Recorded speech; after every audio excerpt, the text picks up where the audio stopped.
So mga katropa, eto dumating na yung mga ibang components ng drone. At so far, ito na ang nagawa ko. Na ano ko na siya, yung binuo ko na yung kamay, saka yung body. Nilagyan ko na rin ng camera dito, saka itong baterya nandito. So kulang pa yung stock na dapat nandito, saka itong motor, saka mga propellers. So medyo naatubili ng konti kasi hindi pa dumarating yung lahat ng mga parts. Pero mukhang marami pa to. Marami pang kailangan parts kasi napansin ko yung palang mga connectors tulad ng ganito. Ito, TX60 yata to. O XT60. Mahirap hanapin. Itong connector na to, ginagamit lang to sa mga mga RC drones, RC airplanes, remote control, mga laro ang eroplano, helicopter. Ito gagamitin natin to sa drone naman. So far ito pa lang. We'll keep you updated. Okay, see you later. Okay, let's go ahead and disassemble the frame. Magandang practice to para kay Ferrin. Marami siyang matututunan dito. Ferrin is doing it right now. Okay. So here, gonna arrange it.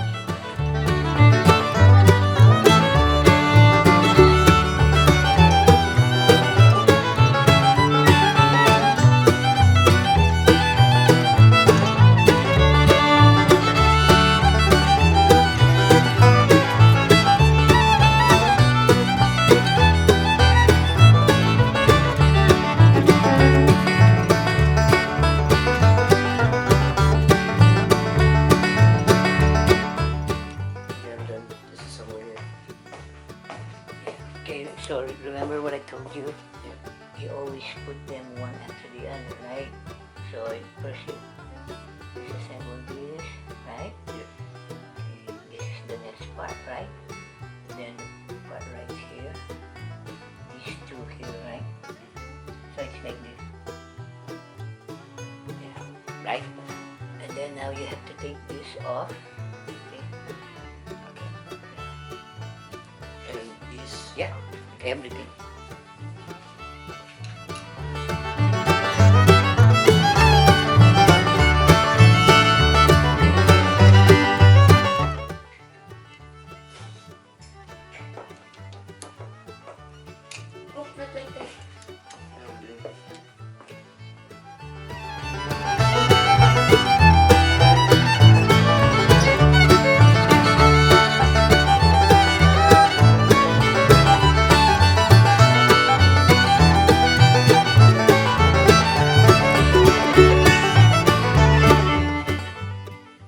Careful, okay, because those holes you can ruin them, and then once it's ruined you can't take them off anymore.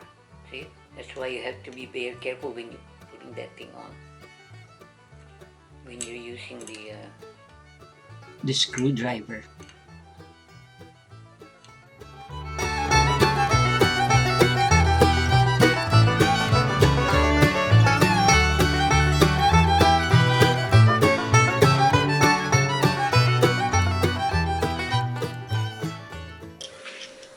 What I've been trying to point out to Ferrin is that when you're using the screwdriver, you should make sure that the screwdriver is perpendicular to the screw. Kasi kung nakatagilid yun, hindi nyo ma-turn siya ng tama, baka masira nyo pa yung butas ng screwdriver, hindi nyo na ma-turn siya kasi nasira na yung butas doon sa gitna.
get one for this.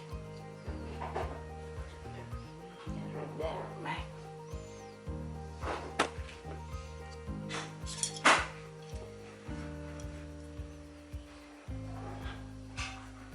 There. So done.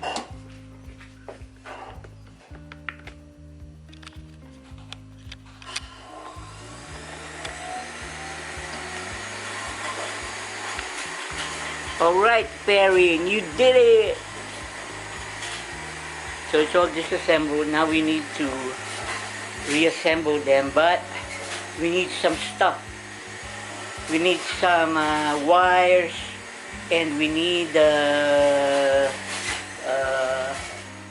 alright, I've made some upgrades already, like these arms.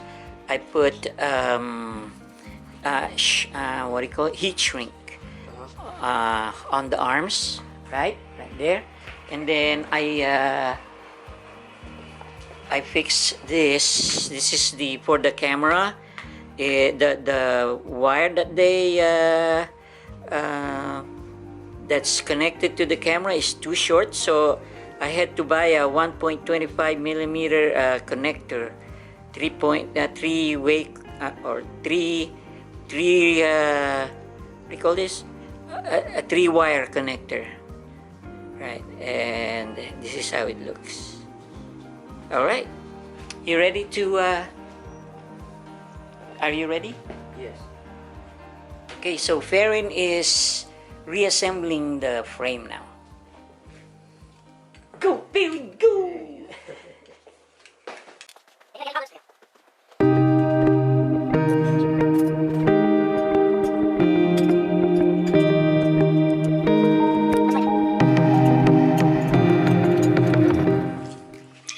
Nilagang saging with honey and cinnamon. Mmm.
wall or something?